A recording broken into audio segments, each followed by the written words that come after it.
Media recognition from Bloomberg, Reuters, recycling trade publications. Patented process for 100% recovery of critical metals, including cobalt, lithium, nickel, manganese, aluminum. American Manganese is focused on recycling lithium-ion batteries for electric vehicles. American Manganese trades on the TSX Venture, AMY, the US, AMYZF, and Frankfurt 2AM. For more information, visit AmericanManganeseInc.com or phone me, Larry Ray, at 778-574-4444. You're listening to Housetreecom Radio, available online at TalkDigitalNetwork.com. Welcome to Housetreecom Radio, the online source for market opinions. Here is Jim Goddard. My guest is Danielle Park, editor of the popular blog Juggling Dynamite and president of Venable Park Investment Counsel Incorporated. Her websites, JugglingDynamite.com and VenablePark.com. Welcome back to the show, Danielle. Thank you, Jim. Danielle, are stocks still overpriced?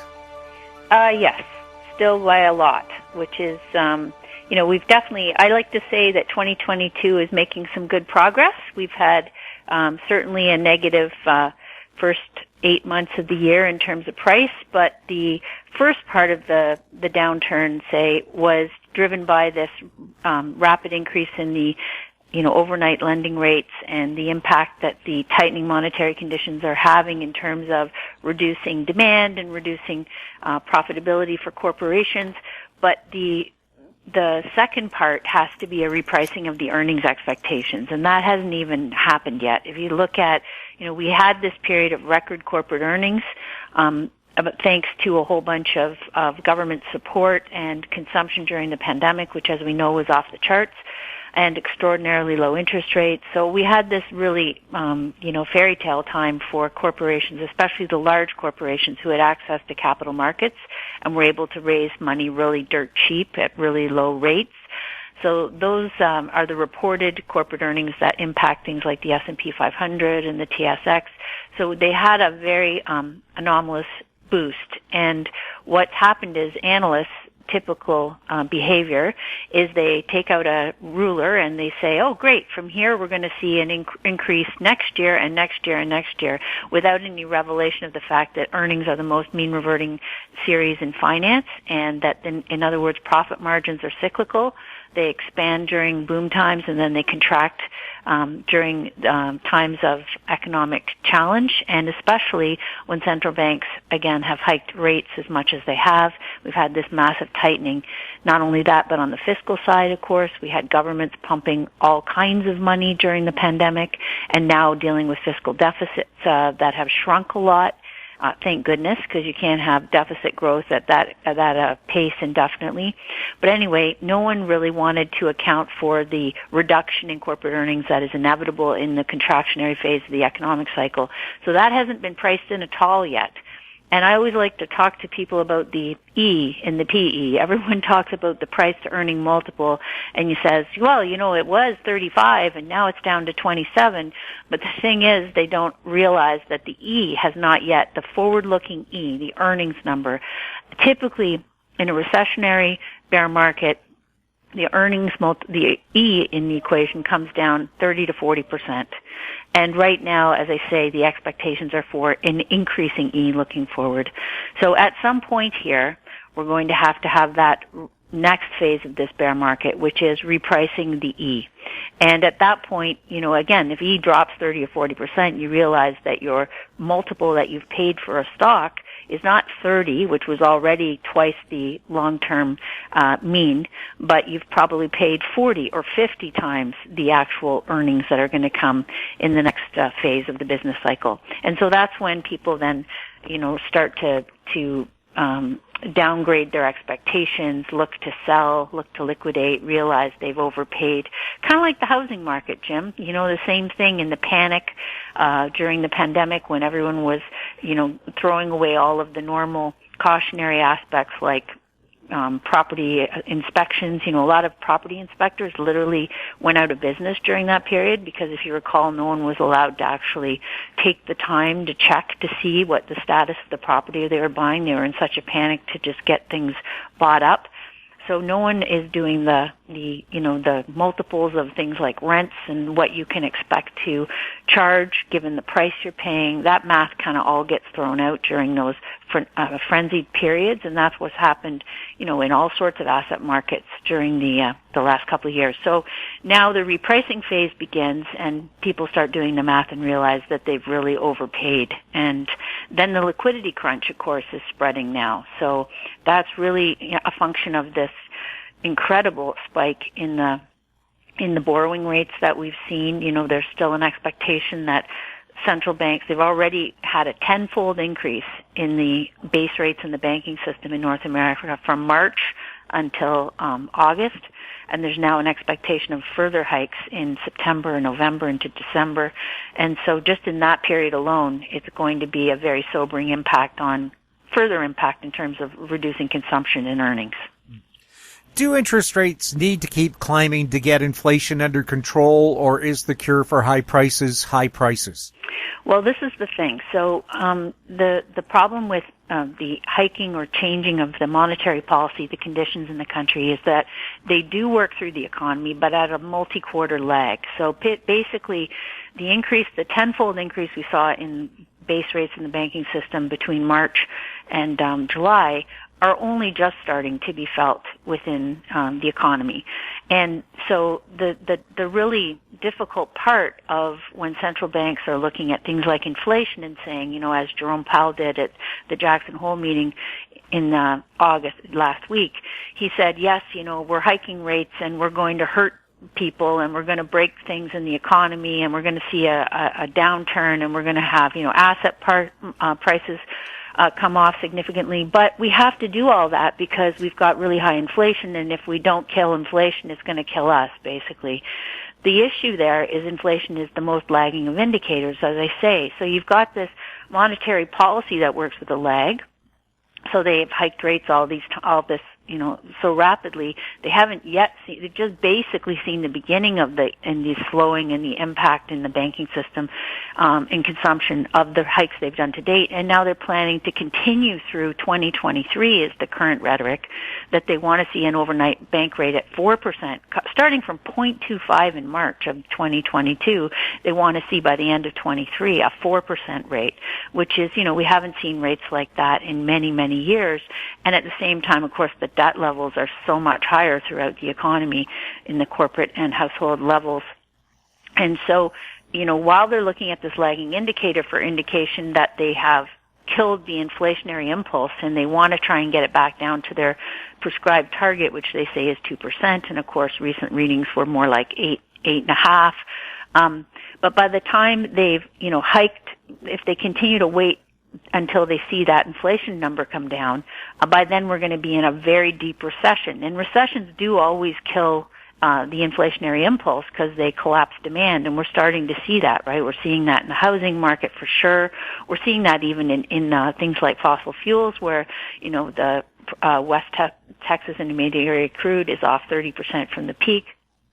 We've seen even in natural gas futures in Europe, where we had a lot of pressure in that market and a lot of speculation as well, people buying futures contracts, all that sort of thing. That's all really collapsing really quickly again in the past few days. So some of those financial indicators move really quickly, but inflation is not one of them. So even if we have, I think we've seen peak inflation in North America already, and I think that we're going to get lower readings going on over the next several months. Europe, it's anybody's guess whether they've seen peak inflation already because of this whole wild card around the fossil fuels, natural gas, winter's coming, but they're already in a recessionary downturn there as well, and so consumption is falling off quickly. They're literally closing factories and shutting down production in places like Germany because they can't get enough fuel, or the cost of it just doesn't make sense in terms of keeping production open. So the economy is grinding down very rapidly, and yet inflation will stay in the system for several quarters, even if the rate of change comes down, which it is.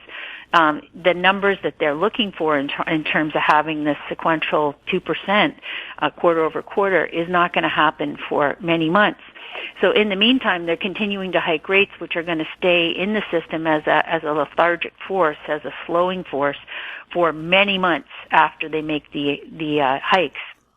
Not only that, but when they do go to pause, they say, okay, fine, we're in a really deep recession and asset markets are plunging and unemployment, importantly, is another indicator. So unemployment is spiking, then, which it always does, by the way, with things like the inventory of homes for sale, which has recently, has doubled in the last few months, because the pressure is starting to come on people who bought late or bought with negative carry, and they're trying to start to sell these properties. So all that really is, works at a lag, as I say. So they're going to tighten. They're tightening into a recession, which is unusual. Usually at this point they would have already paused or indeed looked to start cutting rates. But at this point in the downturn, they're still promising to hike for another year. And all that is really going to just crush demand even further. So it's a complicated story. Yes, the rate of change is coming down in inflation. It's not going to happen, by Christmas, to the extent that their target is, and yet they're going to continue to hike into a recession that's already unfolding, not just in North America, not just in Europe, the UK.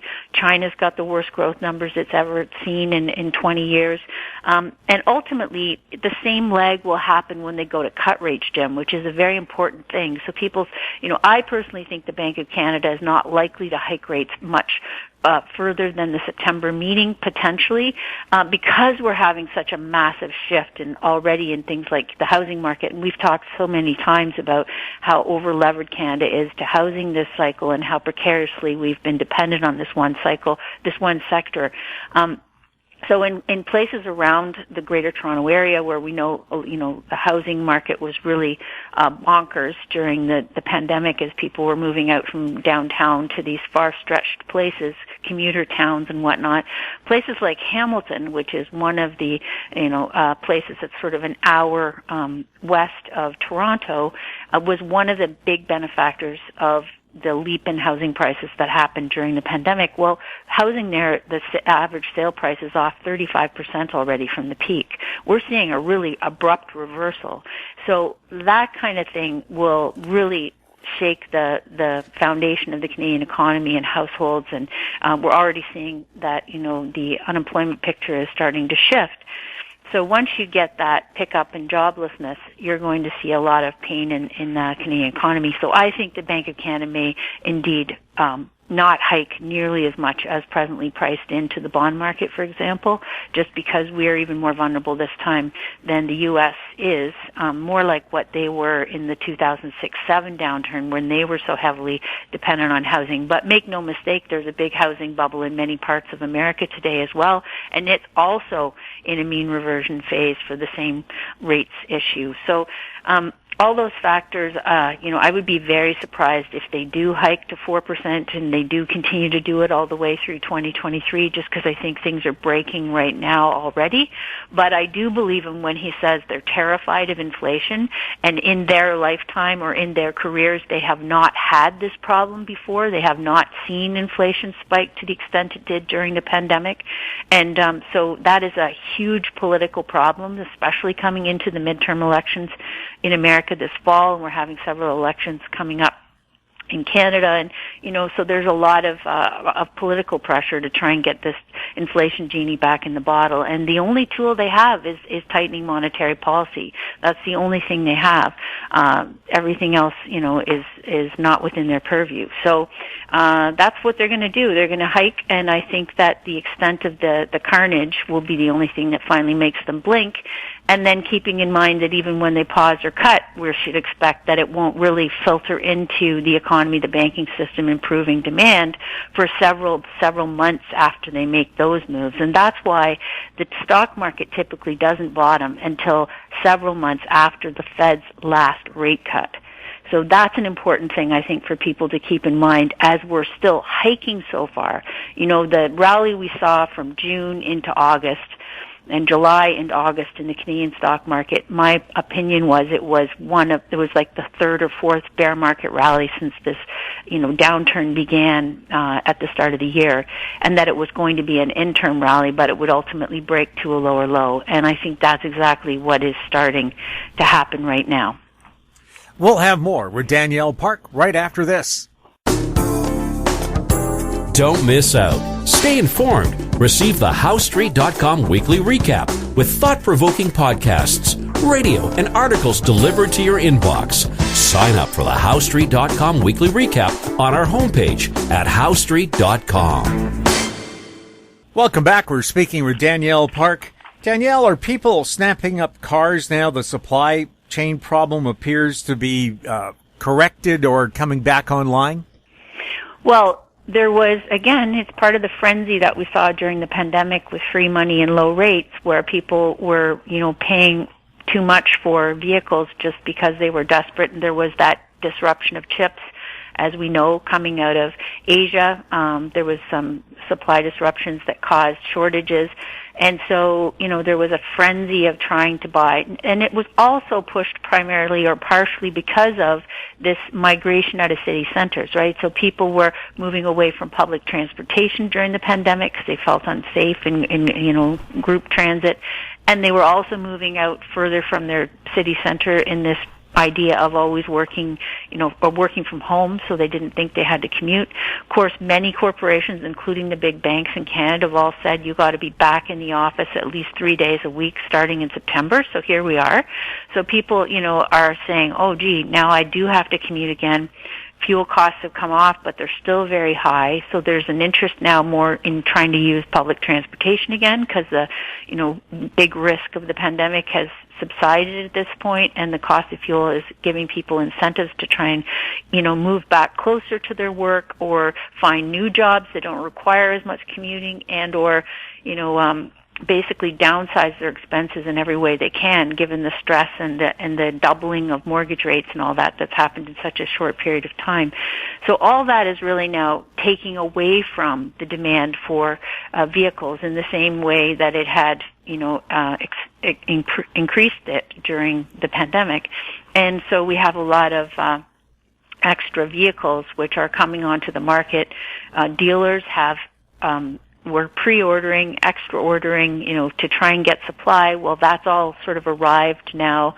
So we're having a lot of the broker dealers in the transportation community talking about how they've been buying up land or renting land, trying to stockpile things. This reminds me of warehouse capacity, which was greatly increased in 2021 because of the experience of 2020 for all manner of goods where people were not able to get supply. They were, double and triple ordering. They were buying up all these spaces to stockpile stuff. So now we've got a whole economy that has a much higher inventory than it did before the pandemic. And at the same time that you have this big downturn in demand, credit contraction, we're seeing that in the senior loans surveys where banks are not, it's not just that there's a drop in demand for credit, which is what people use to buy vehicles typically. It's not just a drop in demand, it's also a drop in offers and supply in loans that are being proffered to people because they're just finding that the credit worthiness of the people who are wanting to borrow is not attractive to the banks. So you've got this contraction in consumer credit, you've got a downturn in demand, you've got massive inventory. And then you've got places like, South Korea, the average factory orders is the most negative in the last 2 years. That's the Taiwan semiconductors, the PMI was, negative and has contracted. It's now lower than it was, or just about as low as it was in March of 2020. And, semiconductors being a huge export, in that part of the world. So they are saying they have, a massive overhang now in supply. So that doesn't seem to be the issue anymore with respect to vehicles. And so I think that, you're going to see, I think vehicles are kind of like housing in the sense that they're not as liquid as things like stocks in the sense of people will, look to sell something, put it on the market, ask a price, and they may be stubborn or slow to mark that down, depending on, how long they sort of anchor to the previous high and think, well, last year, that vehicle was worth X, or last year, in February, that house was worth Y. The fact that it may be on the market value may have come off 20, 25, 30%, just in a matter of months is hard for many people to to stomach or accept, and so they tend to be stubborn and hold on, or try and wait it out and keep their price high. But eventually, capitulation happens. We haven't seen that yet in the pricing for many things, not just assets and things like stocks and that sort of thing, but also in things like housing and vehicles. So the theme is more supply than demand, and that typically is a deflationary force eventually. Danielle, thank you so much for chatting with us. Oh, thank you. My guest has been Danielle Park, editor of the popular blog Juggling Dynamite and president of Venable Park Investment Council Incorporated. Her websites, jugglingdynamite.com and venablepark.com. If you have any questions for Danielle or any of our other guests, you can send them to info@housetreet.com. We'll ask that question for you. Our YouTube channel is Talk Digital Network. Find us on Twitter @HouseStreet. We're also on Facebook. I'm Jim Goddard. Thank you for listening. Comments made on Housetreet.com radio are an expression of opinion only and should not be construed in any matter whatsoever as recommendations to buy or sell any financial instrument at any time. Available online at TalkDigitalNetwork.com. Housetreet.com radio is a production of House Street Media Incorporated.